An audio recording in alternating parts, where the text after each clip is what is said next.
Meeple Nation Podcast, episode 599, December 2025, Turn 1. Welcome, citizens, to Meeple Nation. Grab your favorite beverage, pull up a chair, warm up those dice, and join us at the game table as we discuss board games and the board gaming world. Each week, the hosts of Meeple Nation share their love for board games and the amazing memories that come from playing games with some very outstanding people. Let us now join our hosts in their natural habitat, the game table. Greetings. No, it's totally me. I totally forgot. Welcome, everyone, to the Meeple Nation podcast. I am Douglas Stewart. I am Nathan Howard. And I am Amberlee Stewart. Woohoo! And we are super glad to have Amberlee back and super sad that Andy is not with us for this episode. Yeah, he had some work obligations, so we'll cut him some slack just this once. Work's getting in his way a lot. Yeah, that guy. I feel like you said just this once like 7 times ago. You know what? Well, Amberlee, you haven't been here long enough to make those wrong. comments, but when you speak the truth, you speak the truth. One of many examples as to why we are the world's most okayest podcast with the world's most okayest website. So head on over to meeplenation.com to check that out. The big draw there is links to all of our past episodes. So all of our episodes are on the website. So you can go check all of that out. For good or bad, it's all there. You can learn a little bit more about us. Well, we don't recommend marrying the website. Till unsubscribing, do we part. But we do recommend maybe going to the website and clicking on that Patreon link to become a patron of the show, something that we are deeply grateful for. We are grateful for our patrons and for all that they make possible, so thank you for that. You can also follow us on Facebook and drop us a line at meeplenation@gmail.com. Speaking of Facebook and Discord, I did put a link for those who are interested in filling out the survey for the game show that I do at SaltCON in the spring. So if you are having the inkling of, you know what, I want to support Meeple Nation and fill out their survey, I think that, that was great. That was like perfect. And I totally lost my train of thought. Sorry, I was trying to do it in such a way that you wouldn't be distracted by it. Well, I was noticing it, and then I was like... It's like, if Andy's not here, let's not leave his mic open. Yeah. But if you are so inclined to support the game show that I do at SaltCON, feel free to go over to Meeple Nation Off Air or look at our Discord channel.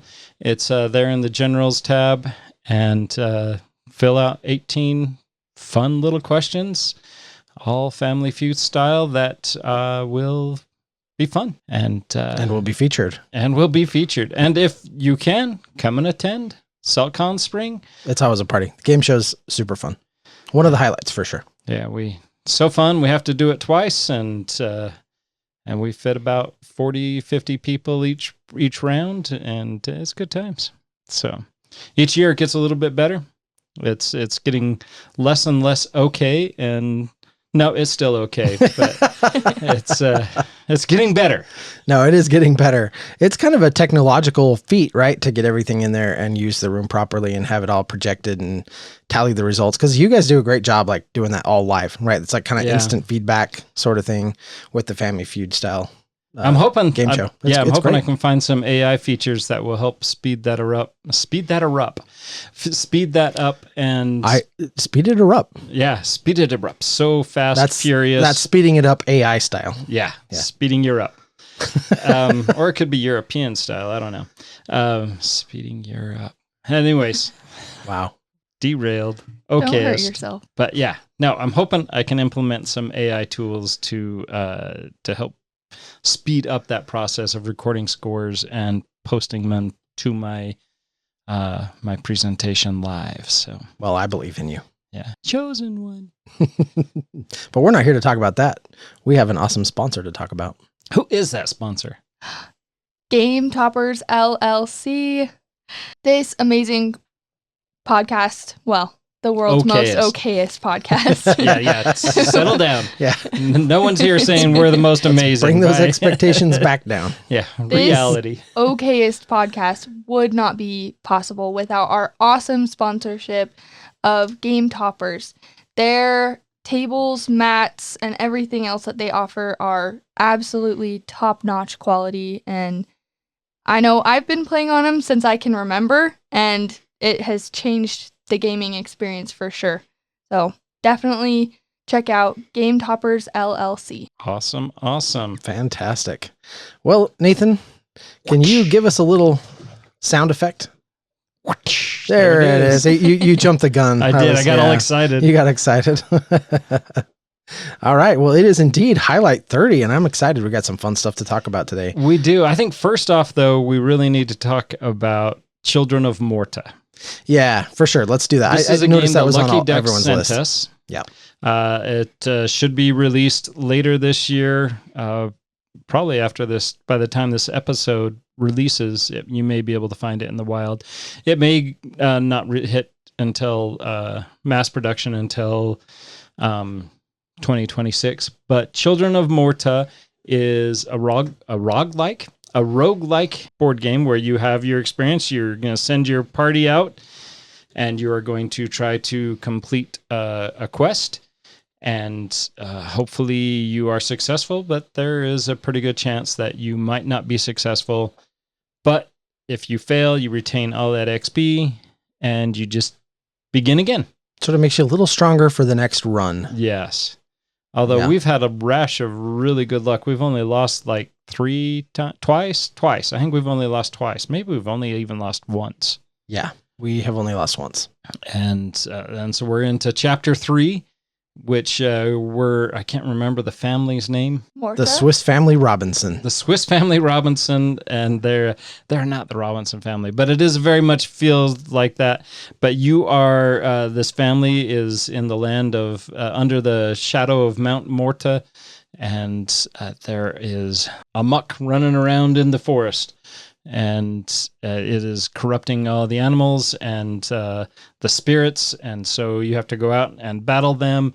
And the great thing about this is that the leader's going to rotate. You have to move your movement marker one location. Correct. It has to move to encounter something, and that's almost always monsters. And sometimes it's chapter cards, but you will receive 2 tokens at that location. 1 token will go to the leader, and one token will go to everyone else. So you flip over both of those tokens. The one that has a higher number goes to the leader, and the one that has a lower number affects everyone else. And so everyone is going to receive monsters in front of them. The leader's probably going to receive more monsters. Usually. Yeah. You have a round of combat that you're going to try to attempt to eliminate those monsters in front of you or stun them so that they don't affect you. And then you're going to, next round, move to the new location.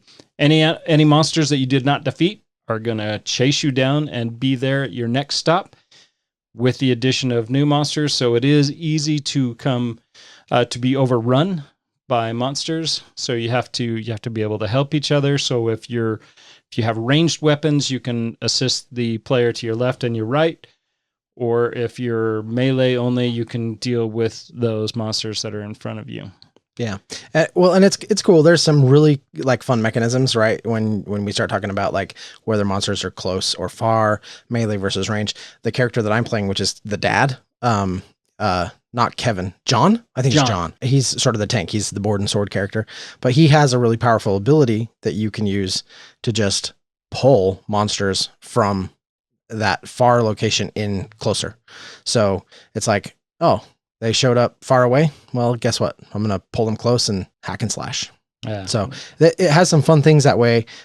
Working cooperatively with your neighbors, I think is really good. There's a lot of times when we're like, okay, I've got this available. John can block for neighbors too. So if you're going to see some incoming damage, he can definitely spend some of that block. People can expend stamina to dodge and do some of those types of things. So the combat style on this is really great, but here's what the best part about it is: simultaneous play. Mm-hmm. That's nice because it doesn't bog down. Yeah, it's very good. It's a cooperative experience. There's a lot of communication happening at the table, but everybody is activating abilities and dealing with sort of the immediate threats in front of them. And one of the resources in the game that you can generate is rage, and that rage goes to a community pool.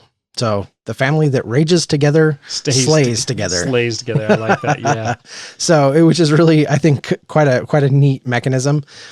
You can, kind of gets to the point where you're like, hey, can you guys generate some rage? I want to get some extra dice on this attack so that I can make sure I take these guys out, that kind of thing. I think that a strategically minded group is going to find most of the battling satisfying, but a little like kind of on the easier side.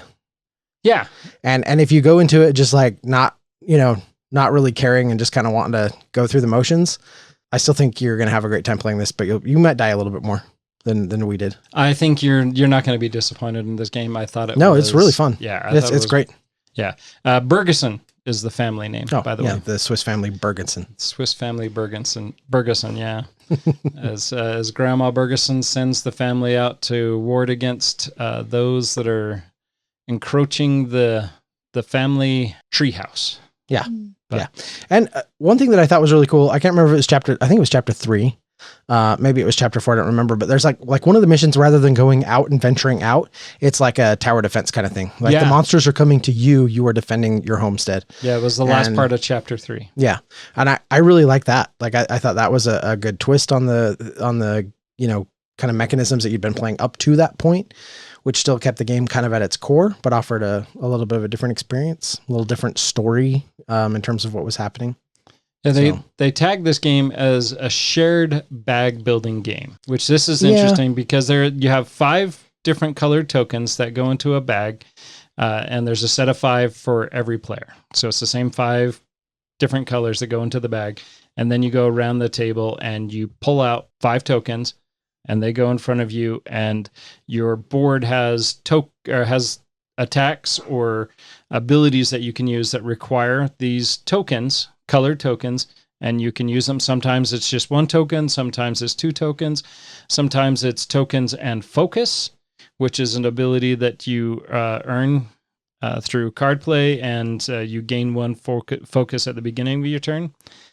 But as you win games, you're able to enhance those tokens and replace some of those tokens and add new tokens.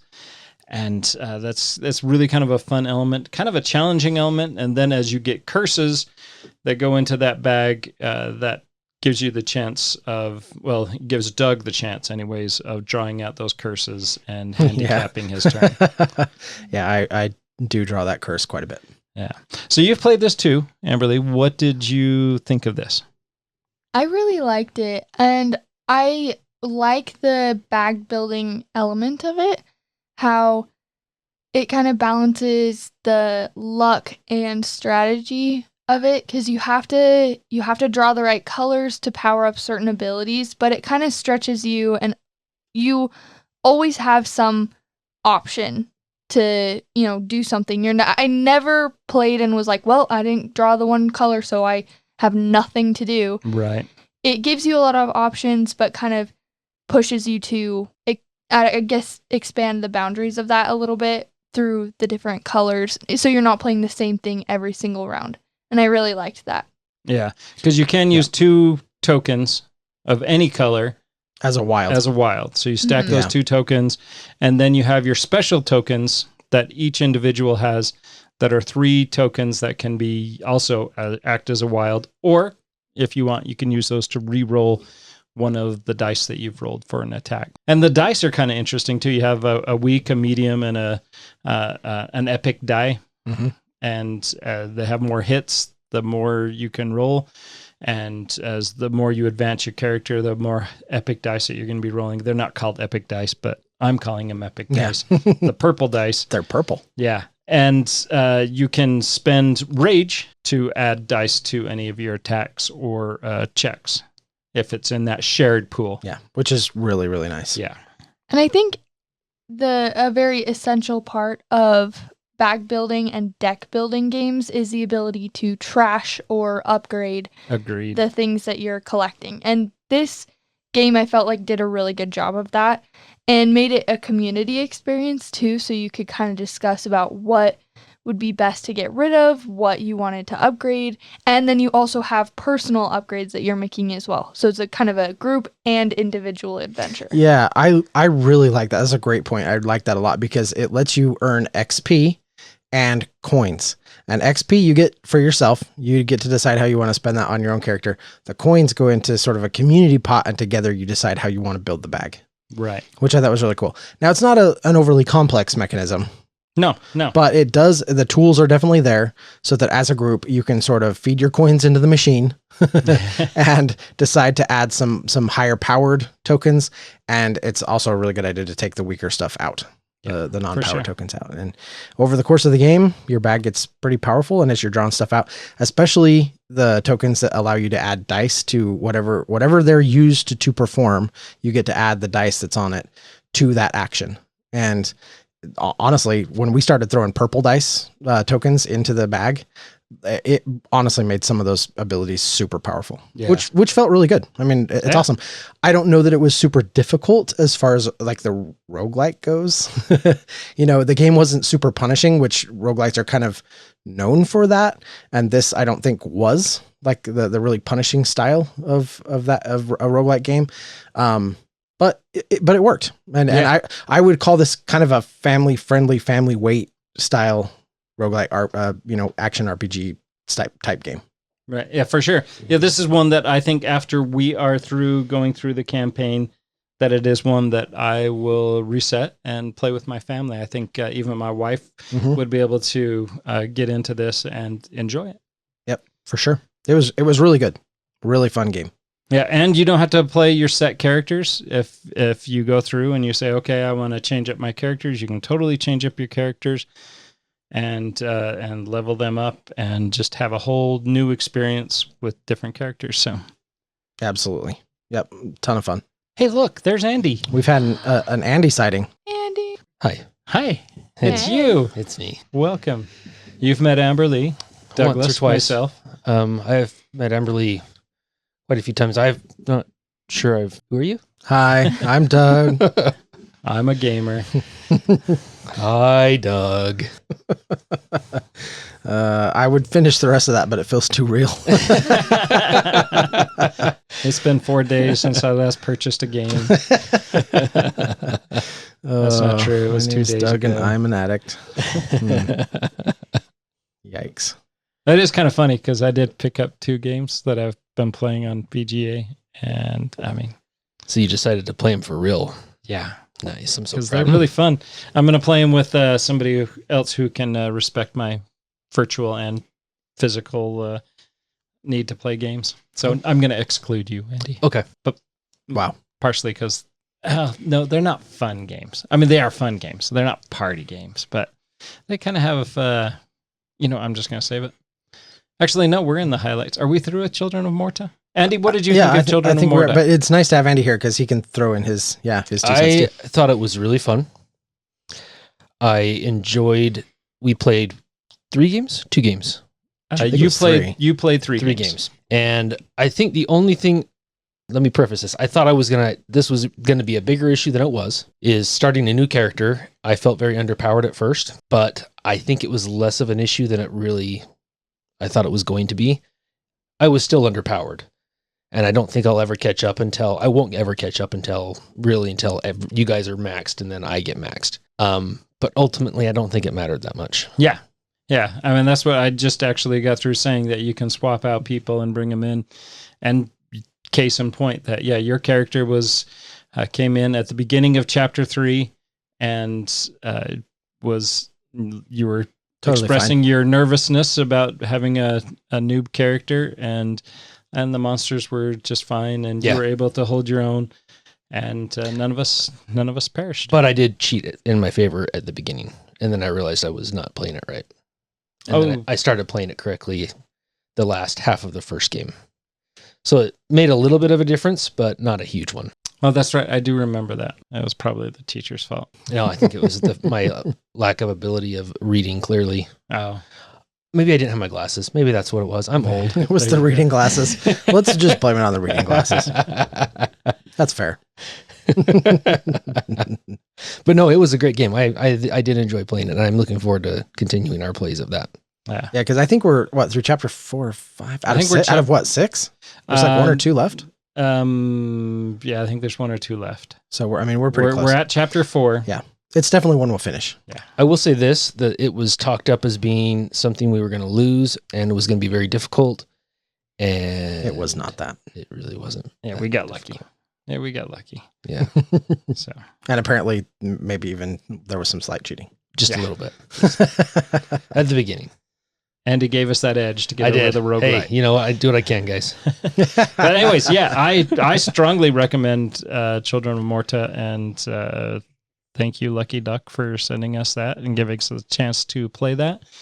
And it is one that will get recycled and reused and played again. So go check it out as soon as that hits the airwaves. No, the the game stores? the game stores. The yeah. airwaves? What the heck? I don't know. I was trying to. I started there, and then I was trying to recover, and Until next time.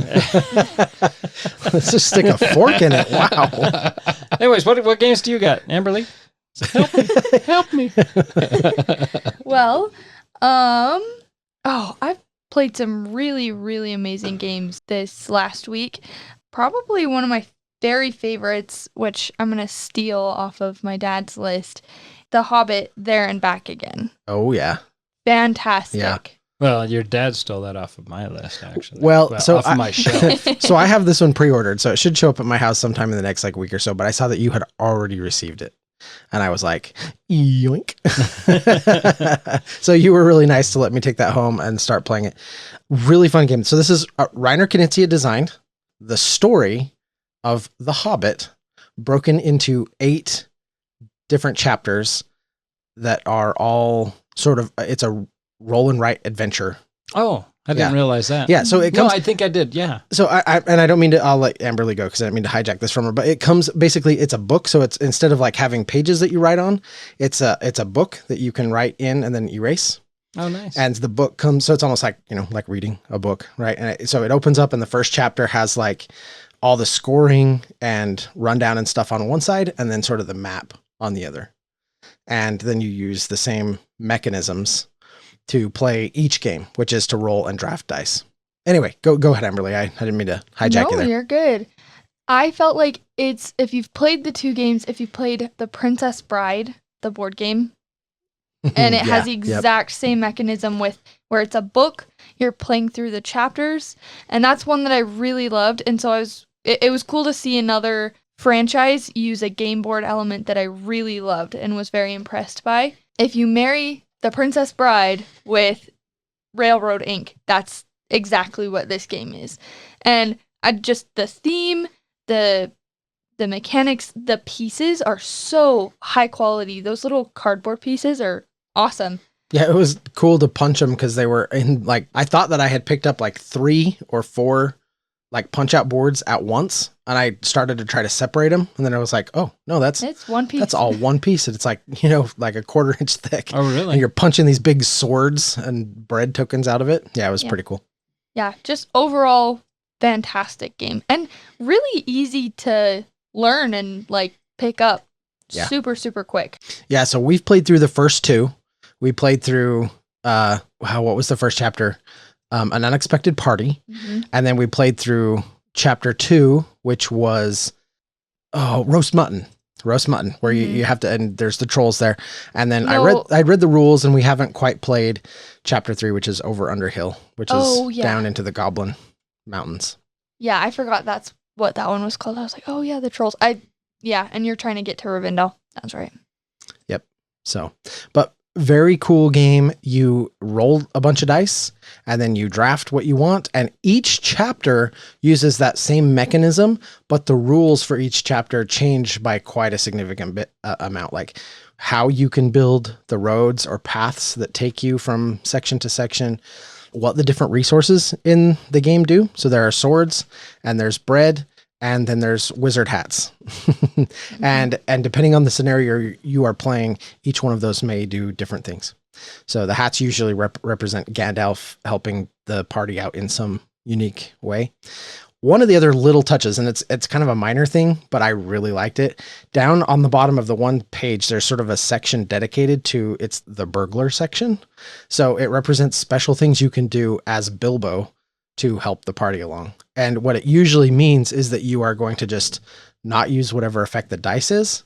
So you kind of give up that ability and then do his burglar ability. But Interesting. they're not infinite. You only can do certain things with that ability. So thematically really fun. I thought the art style's like not like the most amazing, but it is fun and very serviceable. Mm-hmm. But the game overall, super fun. Yeah, I'm way looking forward to this.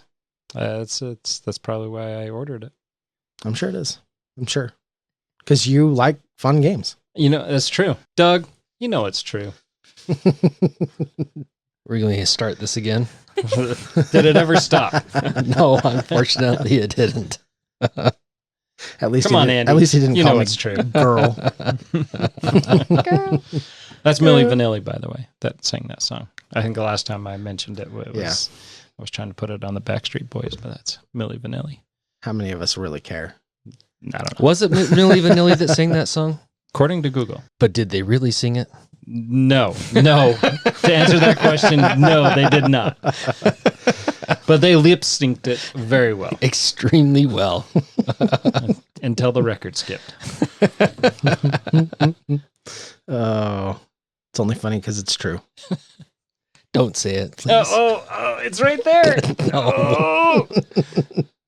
All right, Andy, what do you got? All right, so have you guys already talked about Seven Wonders dice? Have not. No. Okay, well, let's talk about it. Let's talk about it. So we did a Halloween party at my house. That was good times, by the way. Was really good times. It was We very had fun. A lot of fun, and Nathan graced us with some higher player count games. That's a very unique way of putting party games, but yes. You notice how he said graced us, Yeah. not tortured us, Yeah, because there were fun games. graced us. The Yeah. ones that I played were fun. I think we might be converting Andy. Anyway, Anyway. so one of those games was Seven Wonders Dice, and Yeah. it is a roll and write game, and it was a lot of fun. I thoroughly enjoyed it. It was a lot of fun. I first played this with Jody online, and then I got my copy right before your party. So I was already aware how to play it, and Nice. I shared it with everybody else. Yeah, I think everybody had a good time with it. It was so we had some of my friends, Thomas and his wife Brittany. They came over. We haven't seen them in a while, and I think it was their first time doing a roll and write. So it was kind of fun to watch them experience that for the first time. And one great thing about most roll and writes is they're pretty simple. I mean, it's not like Hadrian's Wall, Yeah. where you start Which is moaning amazing, because you want to go to bed during the teach. Oh, Amberlee. Or not Amberlee, Amara. But because that's a much more beefy roll and write game, For kind sure. of like Twilight Inscription, right? Yeah. I wouldn't say this is a beefy game. It was fairly straightforward for a roll and write. Yeah, there were a lot of things that you could mark off and cross off and combos that you could do, but for the most part, it was not complex. But as far as Seven Wonders go, you wouldn't expect it to be. But it was really fun. It went very quickly, and overall, I think everybody had a good time. I thought it was interesting how they incorporated, for example, so my particular civilization, to build my wonders, I needed to focus on military. And that's kind of the strategy I went was, okay, it wants me to build military, so I'm going to. And it was interesting how they implemented the military in that, where you have each side, you have shields to take away or to lower the number of points that your neighbor can earn by going the victory or the military route. But you have to get shields on both sides, one side for your left player, one side for your right player. And then you also have swords and axes. So I also liked the fact that if I want to build my military up, I can't just pick a sword and just choose which side. I have to make sure I can get that axe to do to mark off the right side, the sword to mark off the left side. I think that the strategies are broad because there's enough things to mark off and enough combos to gain. You can switch dice out of the pool as you unlock them to gain more benefits and to further the strategy that you're going for. I think it was a simple roll and write that had some potential crunch to it. Yeah, I mean, it took all the elements of Seven Wonders and pulled it into a dice game. Yeah, it was great. Much like Seven Wonders Architects pulled it into just a simple drafting game. Yeah. This pulled it into a very simple but fun dice game, and it worked out really well. I think it picked, you had all your civilizations, you had your science, your military, Yep. your economics, all those working together. So it had all those seven wonders elements It did. in dice. Very well implemented. And Very a fun, shaky box. nicely. Ooh, yes. And the shaky dice box. That's also nice. Cool. Yeah. Well, it's definitely one I would want to try. I didn't get to play this that night, but let me ask this, because so not at all trying to take this in a negative direction, but like take just Seven Wonders, right? The base game, right? Too late. You've already brought it down. Which is a classic. I mean, a lot of people really love it. I don't find the game, like, I think it's fine, but I don't find it particularly exciting. It's not dull. I don't like Seven Wonders. It's not dull, but it doesn't excite me. Yeah. You know what I mean? Yeah. So my question is, does the dice game do something different to kind of be more exciting? Yes. Yeah. I mean, you enjoy Seven Wonders Architects, right? I do. Yeah. And again, for reasons of high play count, you can play it with younger kids and it's a fast game, which are all contribute to that. But yes, I do have a positive impression of Seven Wonders Architects. Well, all the Seven Wonders family games, they're not all family games, but in the family of Seven Wonders, all of them play 7 players. And Even dual? Okay. Wow. Is there 7 Wonders? No. Is there? I have a great story about 7 Wonders Duel. Yes. No. Hold my controller. Yeah. And you hold my other one. Yeah. And you hold the other one. 2 people play and 5 people watch. Yes. Yeah. It's mandatory. Guys are so mean. But no, all the other games besides the duel games have that 7-player count. Okay. And so this plays, if you enjoy Seven Wonders Architects, I think this is Seven Wonders Dice is right up the same alley. It's going to give you a lot of the same vibes. And you shake this box that has 7 dice in it.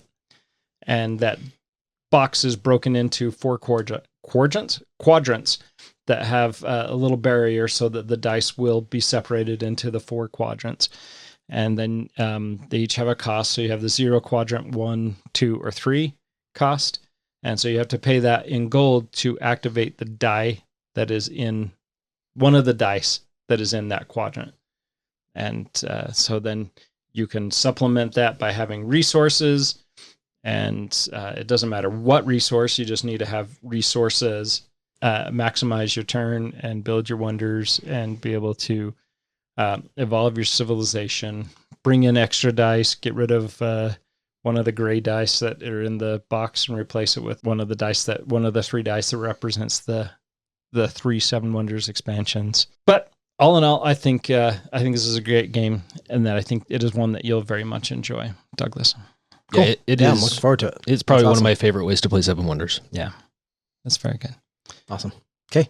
Cool. I like it. All Definitely right. try it. What do you got on your highlight, Douglas?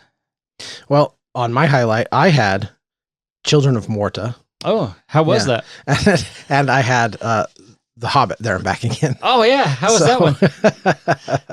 So we kind of already talked about both of mine. I will throw out just really quick. Been having a lot of fun playing The Gang lately.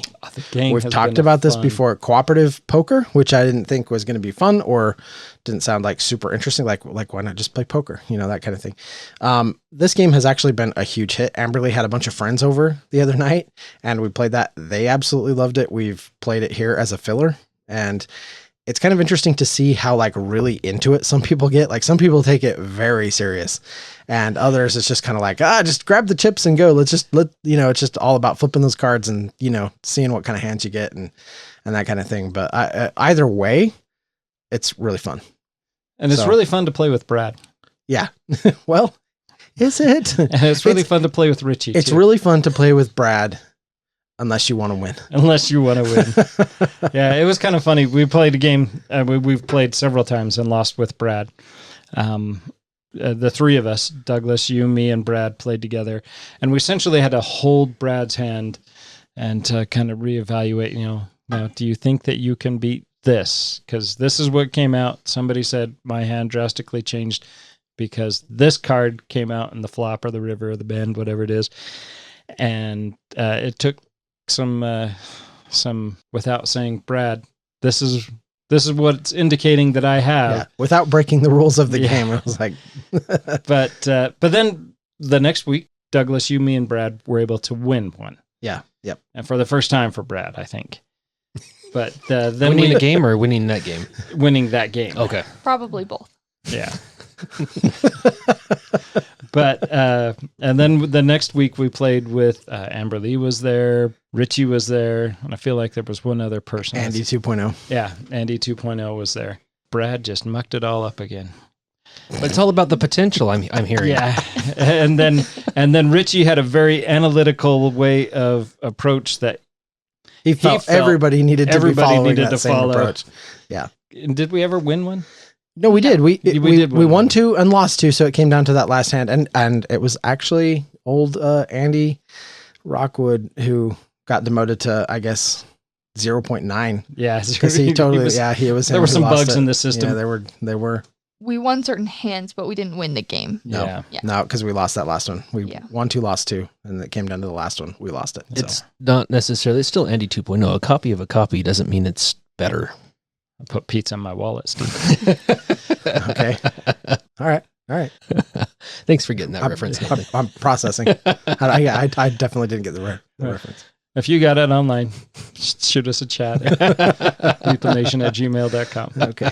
Well, I see how it is. I feel so left out.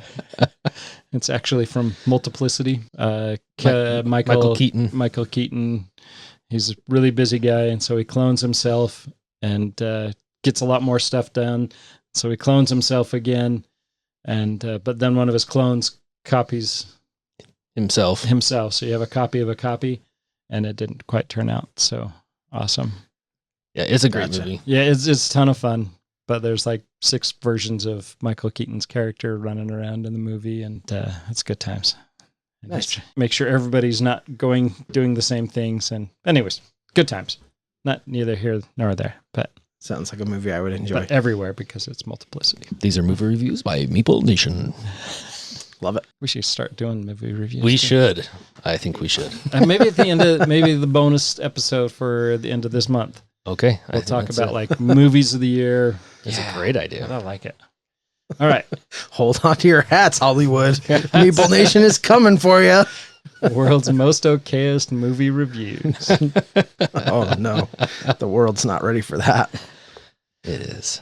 All right. I got one more highlight I want to talk about. This is a great little dice game, kind of Yahtzee style, but better. So this is called Pina Coladice. Coladice. Dang it. It's easy Okay? for you to say. Yeah, Are you having a stroke? maybe. Colada.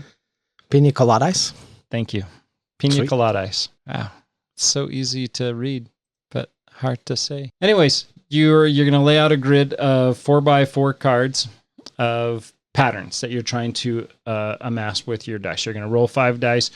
You're going to re-roll those dice 3 times, locking any dice that you want to keep, and then you're trying to complete goals that are in this 16-card grid. And if you some of the cards are going to give you more points, and some of them are going to just be, so like if you had a pair of 2s, a pair of 1s, a pair of 6s, they're going to usually just give you 1 point. Or if you have all evens, then that's going to give you 2 points. Or if you have all your dice total to more than 26 points, that's going to give you up to 3 points. And so each one that you claim is going to give you points. And then on the next round, when you roll, if you claim a location that is adjacent, orthogonally adjacent, no, actually not even orthogonally adjacent, just in one of the 8 spaces that is adjacent to where you already have one of the 8 spaces where you already have one, then you're going to get an additional point for each one that is in that is connected to it, either orthogonally or diagonally to it. Or if you get really lucky and you're able to get 4 in a row, then you instantly win. Otherwise, you have to go till the end of I believe it's 6 rounds, and then at the end of the rounds, whomever has amassed the most points is the winner. This is a great, fun dice rolling game that I am really excited about. Jody and I have been playing it a lot, and we've played it like 15 times already, and because it's super quick. And it's one that I had to quickly buy to to introduce to my family. In fact, it showed up today, and I was really hoping that it was going to be here last night when I had both my daughters here and their husbands so that we could all play that together. But Pina Coladice. Yeah, if you just nailed it. Nailed it. First try. Nice job. But yeah, that's totally a great game. Lots of fun. I can't remember how many players it goes up to. I think it actually only goes up to 4 players. Let me check real quick. It goes up to 4 players. So 2 to 4 players, not a party game. 10, 20 minutes and super great. Nice. Great filler game, it sounds like. Oh yeah. Or if you play it 10 times in one day, it's like a Dominion night. Yeah, it's exactly like a Dominion night. All right, any other highlights before we move on to the radar? Have you guys already talked about Secret Identity? We haven't. Okay. That had your name all over it. It's a party game. It's a party game. So there's this another high player count game. A fun game? Yeah, it was good. A party game. It was a high player count game. And so we played this for the first time. We played this at Nathan's house. Nathan did a barbecue a few weeks back, and then we played this again on Halloween night at the party. I had to step out because something was going on upstairs, and I had to. Oh, my daughter called from Arizona. That's what it was. And I was very distracted and making mistakes, so I just passed it over to my other daughter to play and finish. But, you left her out in the dark, and she didn't know what she was doing. The poor kid, yeah, she was lost. Anyway, so this is a game where you have different rectangular cards, very small rectangular cards that have different pieces of art on them on the front and back, and you have your given keys and a board other people's keys will slide into. On the central board, everybody has something, usually typically a person or a movie or something that you're going to be trying to describe with the artwork that you have. Now you have to at least put 1 card for artwork to give a clue, and there are 2 sides on your board. There are basically something that is synonymous with what you're trying to show or the opposite of what you're trying to describe. And so, for example, one of the first games we played, I had Harry Potter and I had a lightning bolt. So I put the lightning bolt in there. And I thought, okay, because you don't get extra cards. What you start with is what you get unless you're towards the end if you're in last place. Yeah. So I thought, okay, I'm not going to give up any other cards. People should get that with a lightning bolt. And people did. So everybody reveals their clues, and you have to, everybody all at once simultaneously tries to looks at everybody's boards, and you put your key down and slide it into that player's board according to what you think their artwork is showing based on what's in the center, on the center of the board. And then once everybody has all their keys placed, then we reveal the keys and see who was right. And then you score points based on how many people guessed yours correctly and how many you guessed correctly. And that was actually a really fun game. It was.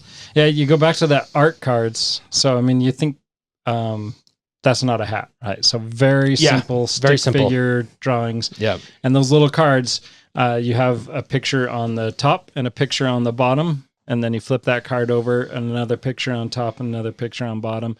And so you're going to slide that into your board. So only one of those images shows. So you do have some variety, but you only get 10 cards at the beginning of the game. Right. And you have to make those 10 cards last 5 rounds. Or is it 4 rounds? 4 rounds. 4 rounds. Yep. And so you'll, like you said, Andy, there's no refill into those. So the first round, you're like, okay, great. I got all these options to do this. Yeah. And then round 2, new cards come out, and hopefully you didn't spend all your cards. Right. Yeah. And you can try to scavenge what you can. And then by round 4, you have a limited number of cards and a whole new variety of characters that you're trying to identify.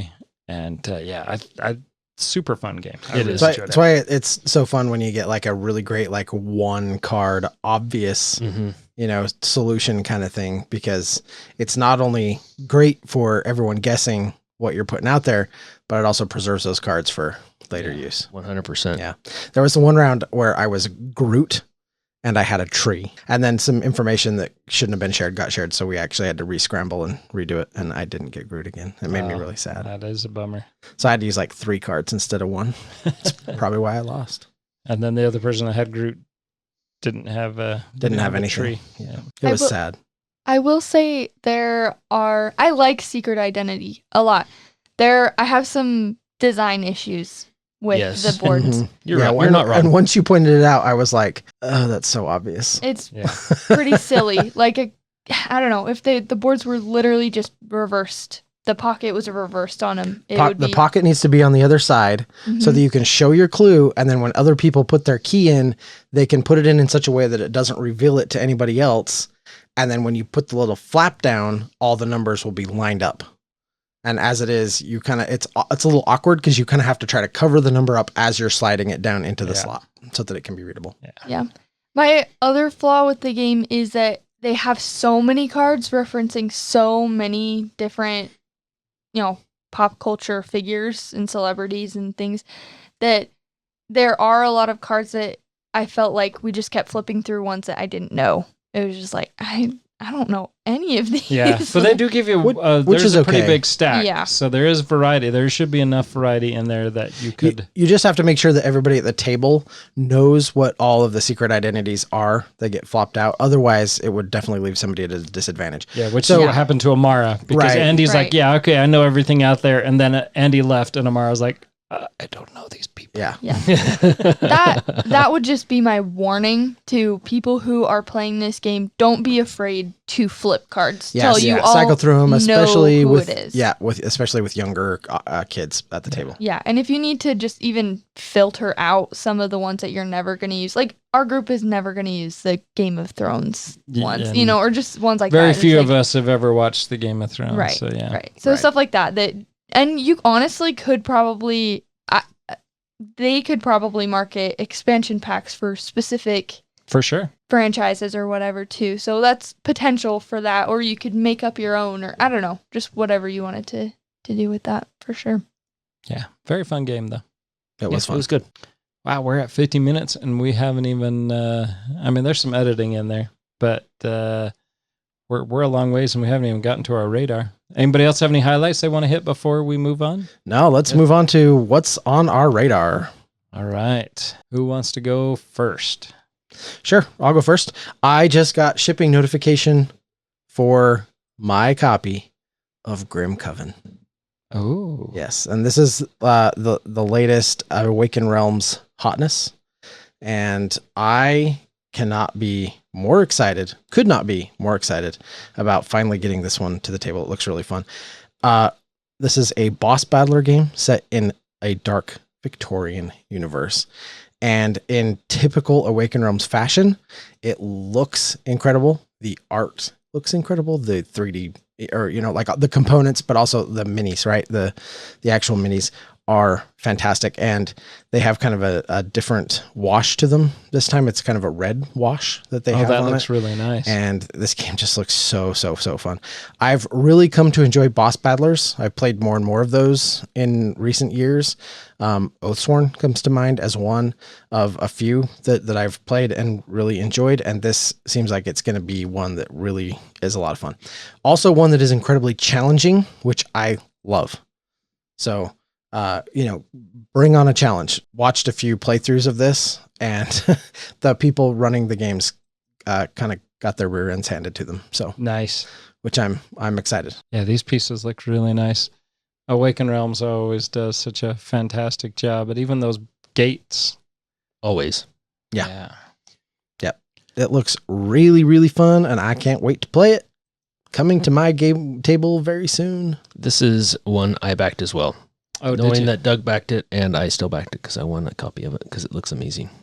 Oh, it looks very good. That increases my chances of playing it. It does. So along that line, I have, within the last week and a half, received my copy of Clank Catacombs Underworld expansion. I got mine too. So I am very much looking forward to adding this to my Clank Catacombs copy. I love Clank Catacombs. Did you back this one too? Which one? Yeah. Catacombs Underworld, you backed it. I did back it. Okay. You have it on order for me. Yes. But that was not the Kickstarter version. I don't think there's going to be a difference. I think there was just a little promo pack that came with the Kickstarter. Okay. As long as it's on its way. But I'm very excited to get this to the table. I got invited to try it out, but I had other plans, so I couldn't go. But yeah, this is one that needs to hit the table before the end of the year. Yeah. That's I was going to totally talk about my goals. Well, I guess I'll save that for next time. They're not really important anyway. They are to me. They are to me. Excellent. Amberlee, anything you're excited about? Yeah. Well, on the complete opposite end of Clank, you have Everdell, which it's fun. I love Everdell. Great. I love Everdell, and I love all the expansions I've played. Since I've been home, there are 2 expansions that have come out, I think. Mistwood and Newleaf. And I'm especially excited for Mistwood. It looks kind of almost Lord of the Rings-ish. It sounds Lord of the Rings. You've got Everdell, which is basically Rivendell, and Mistwood, Mirkwood. Like, I feel like it's so close there. But it's kind of like a little adventure, like going out and adventuring in the Mistwood. And then the Newleaf looks like it adds trains. So I'm excited for both of those. We have them on our shelf, and I look forward to adding those because I always love Everdell. Yeah, Everdell. I'm fairly new to Everdell, but I'm enjoying it. So Yeah. it's good. Can confirm that the Newleaf expansion is really good. The introduction of the train is super fun. I haven't played Mistwood yet. Mistwood is, I think, a little more geared for solo play, but it does introduce a villain. I think it's a spider. So that's kind of fun. There's also 2 standalone games that have come out since you've been away. Actually, well, 3 if you count Everdell Duo. But there's Everdell Duo, and then there's also, is it Far Harbor? Harbor, something shore, Farshore, Harbor. Farshore. That's what it is. And then also Silverfrost. So, but those 2 are standalone games. They are on their own kind of re-implementations of the base game. Farshore was really good. I like that. Yeah, and we still need to play Silverfrost. So Looking forward to that for sure. love it. Well, this one I'm pretty excited about. This is Miskatonic Tales Journeys to Innsmouth. This is a new story campaign storyboard game that transports you to the world, into the realms of Cathulu mythos, and confronts you with forbidden knowledge, waiting impatiently to be uncovered, unsure of who your actual enemy is. This is it's going to be 90 to 180 minutes, so this is going to be a full-fledged game night game. It's most all Cthulhu games have that nice cooperative theme. Not all of them do, but I think the Cthulhu mythos isn't. I think it thrives on a cooperative style game. But I think so too. Yeah, I'm really looking forward to this. It's campaign style, kind of read and evolve as you go. Something that I think hits for most all of us. Mm-hmm. And I'm looking forward to playing this for sure. Yeah, I started watching kind of a playthrough tutorial of this, and very story driven. So This is one to play with people at the table who sort of want to have that more immersive story experience at the table together. Not necessarily super action packed, right? But it looks really good. Yeah, I'm really looking forward to it, and more and more, I'm really kind of enjoying these kind of core story campaign games. Like I've been having a blast with our Hunters 1492 AD, or whatever it is. So speaking of Hunters AD 1492, there's an expansion that's been announced, and the second edition and an expansion that's been announced for that game that will be coming to GameFound. Nice. Very cool. So this is one that, I mean, it plays for 60 days, right? So it is a game that is, it is nice. You can go revisit and redo that again. Yep. I'm having a ton of fun with that 60 game. in-game days. In-game days, yes. To be clear. Yes, so you have 60 days to beat it, and if you don't, then you don't beat it. Don't beat the game. But yeah, the last play we played, that was just this last weekend, was probably my favorite that we've done so far. It was really fun. I think the expansion sounds intriguing, so it's called Boardlands.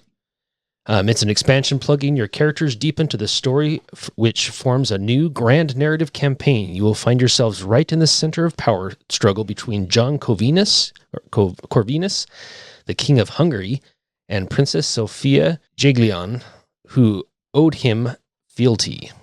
You will face hosts of enemy soldiers, scheming agents, and ancient monsters inhabiting Slavic forests for thousands of years. So yeah, it sounds like it's going to be cool. So I'm excited for an expansion to this. We got to get through our regular game, but we're making progress. We're I think we're a quarter of the way through. I think we're on day 15 or 16 currently. I don't know how far we are in the game itself as far as the story goes, but we're on day 15 or 16. But it's been fun. Yeah, it's been a lot of fun. I've really enjoyed it, and I think it's really nice that you guys let me do so much reading and tolerate my shenanigans as I read, because I have fun with it. Yeah, it has been fun. All right, any others that we want to hit on, or what else do we got? I've got a quick now that one. I rushed us, we got a little bit of time left. So yeah, just goes to show, Nathan. Stop rushing us, okay? Stop rushing. So another one that I wanted to bring up and mention, this is a game called All In Predictions. And this one's on my radar, and one that I'm really excited for kind of two reasons. First is because I've been really enjoying the gang, right? And it's kind of a cooperative poker kind of thing. This also uses poker hand elements in its play. It reads, foretellers manage their hand of cards and try to see through opponents. In All-In Predictions, players become gifted foretellers vying to shape destiny itself.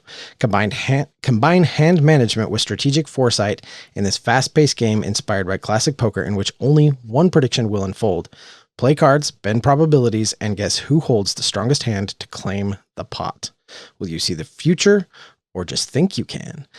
So that sounds super intriguing. Kind of a small box game, like really, really brilliant art on all of the cards. It's also by Phil Walker Harding, and he has a real soft spot for me, just because I think he is so good at designing and implementing these kind of smaller, easily accessible filler style games. I'm always excited to see what he has to come out with. Yeah, no, this looks really good. This is one I'll be picking up. For sure. Can't wait. Looking forward to it. So another one that I want to hit on that is freshly out in the wild. Go find it. Very artistic look to it that I very much enjoy. This is Fountains. So Fountains is a 1 to 5 player game, and you are building fountains, and it has kind of a 3D style, think Acropolis, where you're going to put your base tiles down, and then you're going to add fountain features up and flow your water down. This just physically, tactilely looks very fun. And this is one that I'm way excited. This has my wife's name all over it, and I think it's going to be super fun. So you can just be playing. You're going to be moving tokens, playing tokens, and building out to take and make your fountain display. This really does look pretty fun. Yeah, I like this. Yeah, this is going to be really good. It's in my basket. Just waiting for delivery. Yeah, it kind of looks like there's like a central board that has different shaped pieces around it. So there's got to be some sort of like bidding or manipulation mechanism where you can acquire those tokens, and then you're building your fountain out in front of you. This looks really good. Yeah, it has an open draft, has a rondelle. Who doesn't like a rondelle? All trigger words for Nathan to pull out that wallet. I think the best rondelle game I've ever played is probably... Watch your mouth.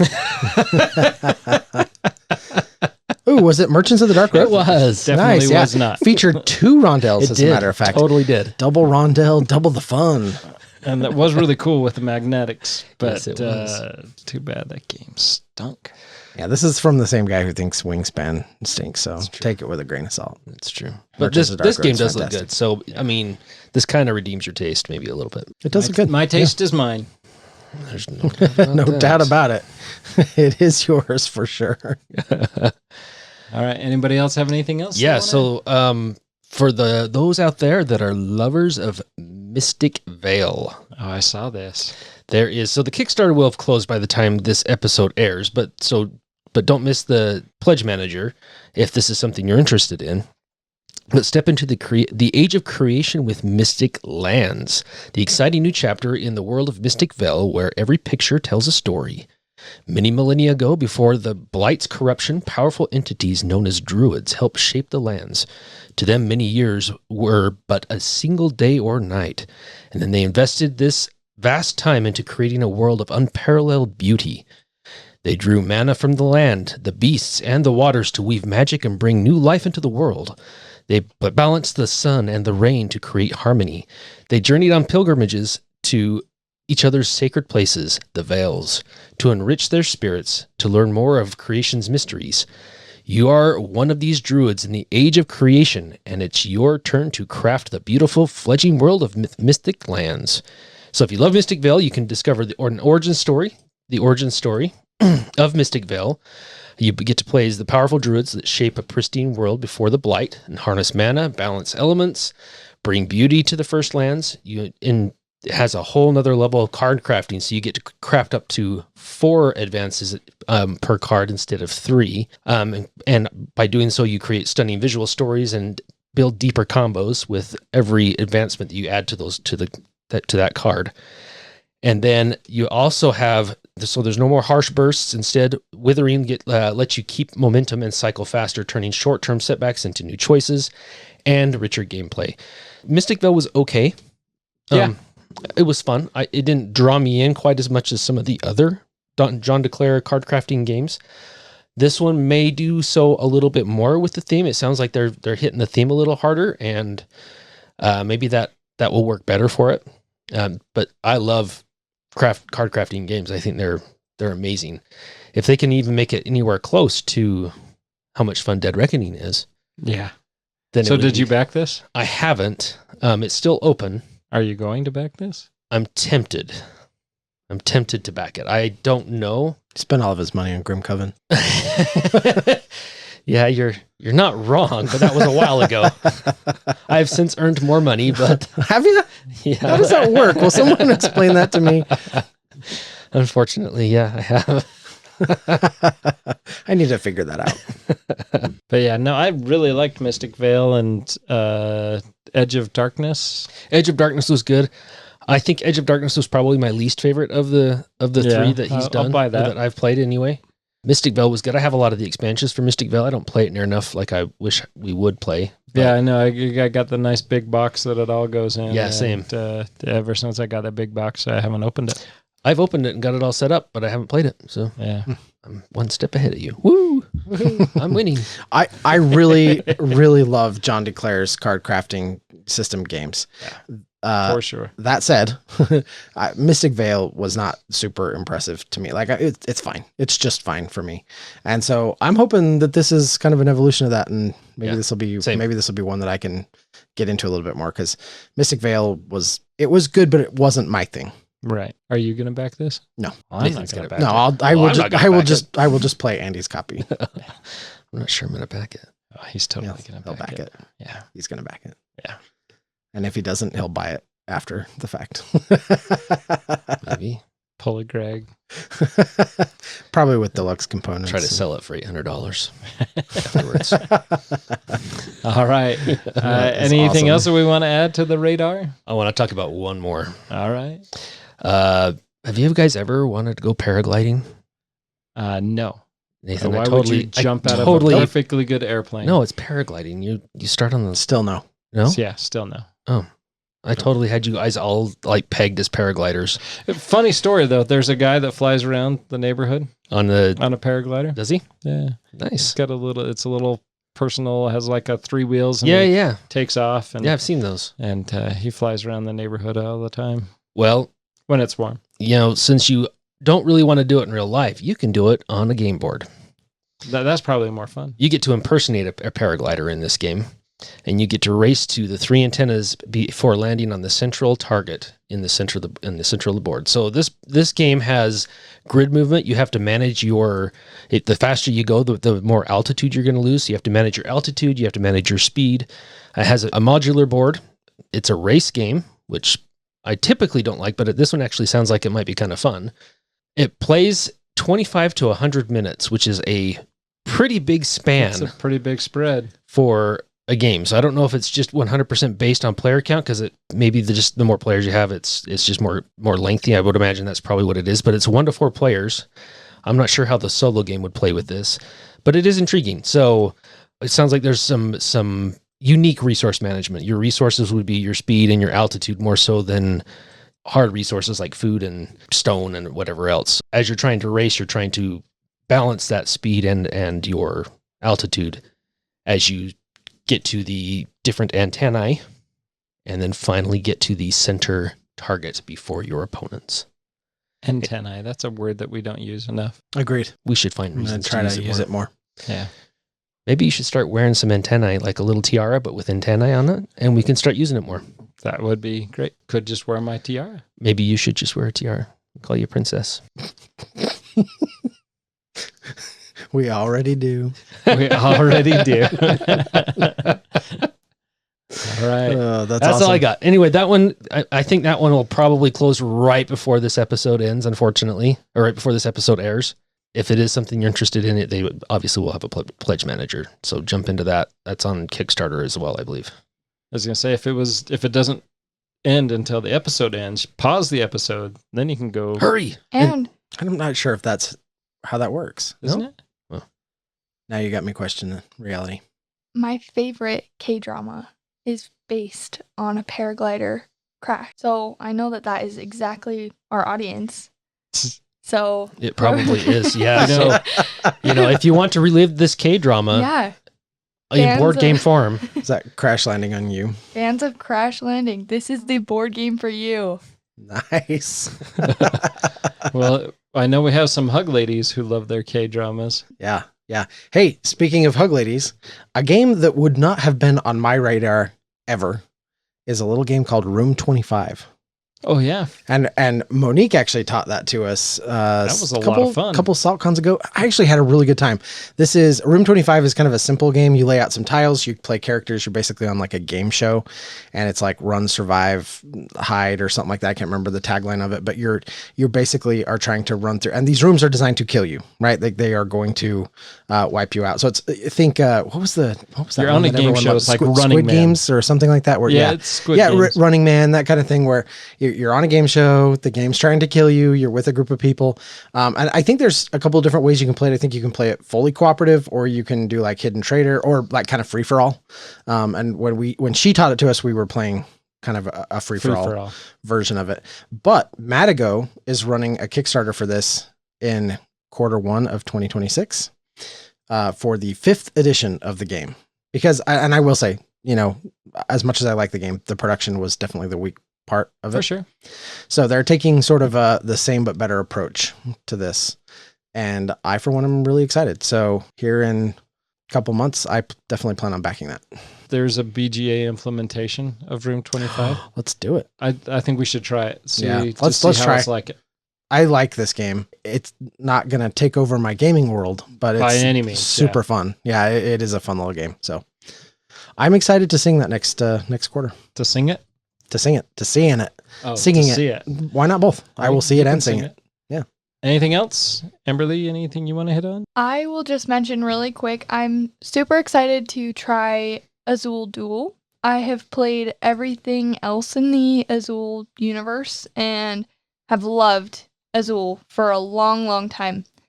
One of my favorite Christmas gifts was the Azul Chocolatier edition. Oh, really? Mhm. I've played that Nice. on BGA. I haven't ever played it in person, but it is fun.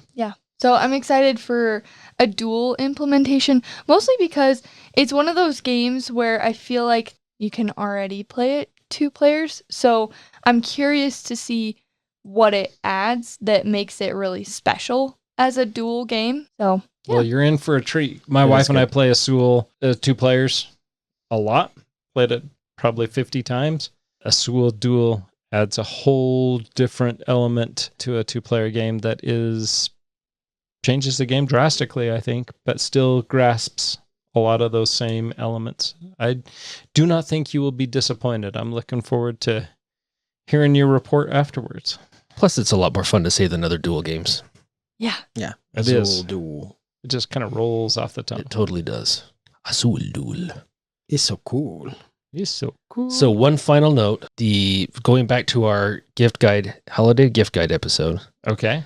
the advent calendars has created some excitement for my children. Oh, really? Yes. What kind of advent calendars are you? I bought the advent calendars that have dice in them. Oh, that's right. Instead of chocolate. And yes, it is. It has created some excitement for my kids. Ashley would really like that. Ashley and Zach would both really like that. I should look into that. It's not too late. Yeah. All right. Good times. Anything else before we say, okay, we're done? I tried to rush us and now we went over. Based on what Andy's talking about with the gift guide. So based on his recommendations, I did get the big ice block. Oh, did you? The ice dice? Yeah. And I started using it, and now every time I go to get it out, like it's being like it's still refreezing because the boys beat me to it all the time. That's awesome. And I was like, I should have bought like 3 or 4 of them because Seth in particular is like just always like taking that big chunk of ice and putting it in a drink. He loves that thing. That's awesome. It's like the new popular thing in our freezer. It's awesome. It is really so cool too. Yeah, it is awesome. And it's a huge piece of like ice that's a D20, and you can totally roll it and try to get a crit and everything. That's it's awesome. Pretty sweet. We all, the first time the first ice cube was like ready, we all gathered as a family and like watched this little ice cube hatch. It was like, wow, it's magical. We are easily entertained. It was fun though. It was really cool. All right. Well, if no one has anything else, I think we'll go ahead and end it there. So until next time. We'll see you at the game table. I got nothing. I was trying to do an Asul duel thing in there, but it just kind of I got distracted at the. I was just. Wah, wah. It's like my theme music. Oh, I thought it was. That's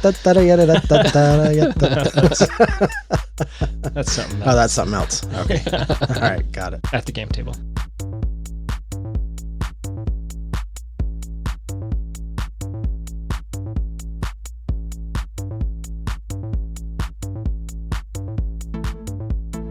Thank you for listening and being a part of Meeple Nation. If you would be so kind as to follow, subscribe, share, and rate or review this podcast, it really helps to spread the fun.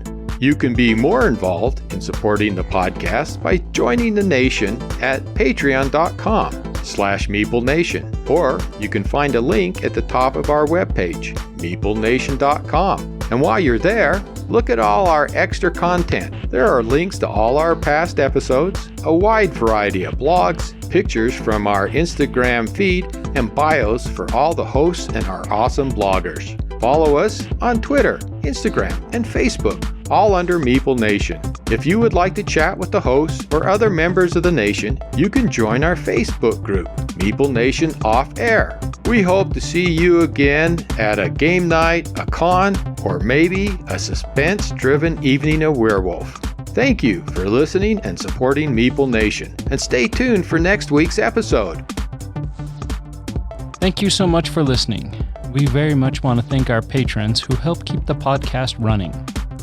I personally want to thank my co-hosts for all the help they provide with both content here on the podcast, in addition to what we have available on our website. Without them, the podcast would not happen. If you too would like to support the podcast, you can join the nation at patreon.com/Meeple_Nation, or you can find a link to Patreon at the top of our webpage, meeplenation.com. If you have any questions, comments, or games you feel should be on our radar, you can always reach us at meeplenation@gmail.com. We can't wait to hear from you. I am grateful to Doug and Andy who helped me edit episodes, and I want to thank James and Kim Clark who do the editing on our blogs and on our webpage, which can be found at meeplenation.com. We want to thank Brain Detergent for our music. If you want to find more from him, you can follow his links that can be found on our webpage, or simply search for Brain Detergent on YouTube to find more of his tracks. Thank you again for listening and being part of the Meeple Nation community.